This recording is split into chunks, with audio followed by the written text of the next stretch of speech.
the Japanese art of restraint, knowing what is worth keeping. A 42-year-old man walks into his 850-square-foot apartment in downtown Tokyo. His name is Takeshi, a marketing director living what looks like the dream. High income, designer wardrobe cutting, edge gadgets, and bookshelves packed from floor to ceiling. The kind of life most people look at and call success. But the moment the front door clicks shut, a very different reality takes over. Every morning, he wastes half an hour just deciding what to wear. Every night, he lies in bed mindlessly scrolling through shopping apps. He does not need another shirt, another camera, or more gear. But the feeling that he could buy it offers a fleeting hit of comfort after an exhausting day. The breaking point arrives on a Saturday afternoon in Shinjuku. Takeshi walks into a clothing store with one simple task: find a plain black t-shirt. Instead, he is hit with dozens of variations: crew neck, relaxed fit, slim fit, heavyweight, ultra, light. Standing in front of the packed racks, a sudden wave of panic washes over him. His heart races, his chest tightens, and he has to step outside, just to catch his breath. It is a textbook case of decision fatigue. The moment the mind completely shuts down under the weight of endless choices created by modern consumer habits. That night, back in his cluttered apartment surrounded by 67 outfits, 4 laptops, and boxes he never even opened, Takeshi finds an old keepsake box buried deep in his closet. It belonged to his late mother. Inside, there is just a small, faded slip of paper with a handwritten note: simplify your life, before life simplifies it for you. Standing among piles of possessions, for the first time in years, he asks himself, if I were forbidden from buying anything starting tomorrow, what would I actually have left? That night, Takeshi begins studying Kanso, one of the 7 core aesthetic principles of Japanese Zen. Kanso stands for simplicity, restraint, and stripping away non-essentials to reveal the true essence of an object. This mindset was woven into Wabi-Sabi by the 16th century tea master Sen no Rikyu, who stripped the tea ceremony down to its bare essentials so people would stop obsessing over flashy imported utensils. Instead of flaunting wealth, Wabi-Sabi asked a fundamental question: when you no longer need to prove your status with material things, how much do you actually need to feel fulfilled? Takeshi tries a mental exercise. He pictures his apartment completely empty, just bare wood floors, 4 walls, and natural sunlight. Then, he questions every single item before mentally allowing it back into his space. If I had to start my life over from scratch today, would I deliberately choose to bring this with me? That blunt question cuts right through every excuse. 7 shirts shrink down to a handful of comfortable staples. Piles of tech gear make way for the few tools he actually uses for work. Books bought just for display are boxed up to give away. This reduction is not about winning an award for owning the fewest items. It is about drawing a clear line between what actually serves your life and what is just taking up space. As the room clears out, what follows is not instant relief, but an unsettling restlessness. The busy work that kept him distracted is gone. No more sorting through endless closets, no more wiping down redundant gadgets.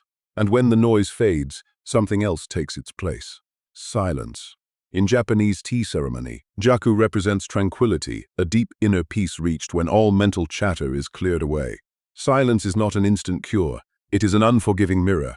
Sitting in an empty room with no phone, no videos, and no shopping, Takeshi comes face to face with everything he has been avoiding. Memories of his mother, years of neglecting his family, friendships left behind, and countless late nights at the office chasing job titles he thought would make him happy. He realized he was never hoarding things out of love.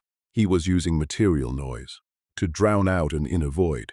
Clearing out a room will always be easier than clearing out the unresolved pain in your own mind. After the silence settles, Takeshi discovers the value of ma, the classic Japanese concept of negative space and intervals. Ma is not just empty nothingness. It is the pause, the deliberate gap that allows everything around it to breathe and show its true character. Modern life constantly eliminates space. Back schedules, endless phone notifications, watching videos while eating, listening to podcasts while walking. Every single spare second gets swallowed up by content. Takeshi experiments by stripping his bedroom down to bare essentials for 1 hour. For the first 20 minutes, he fights the urge to fill the emptiness. But slowly, he begins to notice the afternoon sun moving across the floorboards, the city sounds fading into the background, and the steady rhythm of his own breath. He realized that open space is not something that needs to be filled. It is something that needs to be protected so your mind has room to breathe. In the end, he only brings back what truly belongs in a bedroom: a futon mattress, a low table, a reading lamp, and a few books he genuinely loves. The hardest part of the process comes when Takeshi stands in front of an expensive leather jacket bought years ago that he barely wore. Every time he considers getting rid of it, a familiar voice whispers, "One day, I will become the kind of guy who wears this." That is the trap of the fantasy self. We constantly buy things for the idealized versions of who we wish we were: professional photographer, the coffee aficionado, the scholar, or the stylish gentleman. But when those personas never show up in daily life, those items turn into visual guilt trips, reminding us of who we failed to become. To break that cycle, he turns to Shizen, the aesthetic principle of naturalness and unforced authenticity. Shizen asks one core question: if nobody were watching, how would you actually choose to live? Looking at his belonging through that lens, the answer is simple. Takeshi loves reading, brewing tea, wearing soft, comfortable clothes, and having honest conversations with people he trusts. He spent years spending money on props for a lifestyle he never actually wanted to live. 6 months into the journey, Takeshi still lives in his 850 square foot apartment, but the entire space feels transformed.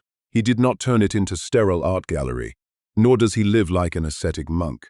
He keeps daily essentials, good books, and his mother's vintage watch.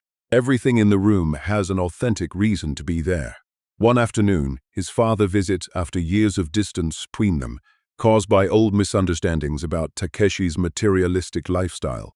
Walking in, his father sees no flashy throws or cluttered rooms, just warm wood floors, natural light, a low table, and a single branch in a ceramic vase. The two sit across from each other, sipping hot tea in quiet comfort. After a long pause, his father softly says, "You seem a lot lighter than before."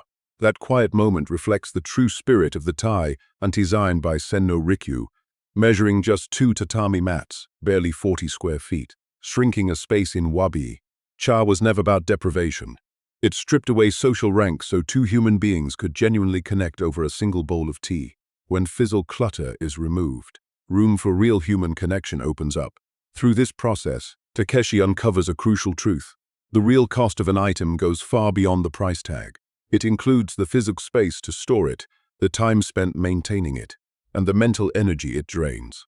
An object rarely exists on its own. Buy a camera, and you suddenly need extra lenses, a dry box, backup batteries, and the endless routine of cleaning, charging, and worry about scratches. What looked like an asset slowly turns into an anchor on your attention. On a deeper level, this brings us to Wabi-Sabi, the overarching philosophy of Japanese aesthetics. Wabi is finding beauty in rustic simplicity, restraint, and modesty. Sabi is appreciating the marks of time, the weathered patina, and natural wear and tear. And Mujo, the concept of impermanence, reminds us that everything arises, changes, and fades away. Nothing is permanent, and nothing is ever fully complete. Wabi-Sabi does not ask us to throw everything away, nor does it glorify poverty. It reminds us that a chipped teacup or a weathered wooden table carries a genuine, honest beauty. The goal of restraint is not obsessing over an arbitrary number of possessions. It is reclaiming your clarity, knowing what feeds your soul versus what is just an invisible burden. Instead of launching into an extreme purge that disrupts your life, a gentle 30-day reset can help rebuild your relationship with material things. Week 1, practice Kanso by simplifying a single microspace. Pick one drawer, one desk surface, or one shelf. Take everything out, hold each item and ask, if I were starting fresh today, would I deliberately bring this into my life? Answer with absolute honesty, without guilt. Week 2, practice the stillness of Jaku. Spend 20 to 30 minutes every day completely unplugged from screens. No music, no shopping. Just sit quietly, drink a cup of tea, or look out giving your mind time to get used to the absence of noise. Week 3, protect an empty space inspired by Ma. Clear off one desk, one corner of a room, or a chair by the window, and keep it completely bare for 7 full days. Learn to enjoy the open space, instead of rushing to put something on it. Week 4, confront your fantasy self with Shizen. Pick 10 items you are on the fence about keeping. Ask yourself, do I actually use this in my real daily life? Or am I keeping it just to maintain an image of someone I wish I were? When you finish these words, you do not need to jump up, clear out your entire home, or force yours into rigid minimalism. Start by putting your device down, looking around your space, picking up a single object, and asking, is this item truly serving my life, or am I using it to escape from life? Because at the end of the day, a lighter life is not measured by how little you own, but by the quiet moment you finally realize what is worth keeping.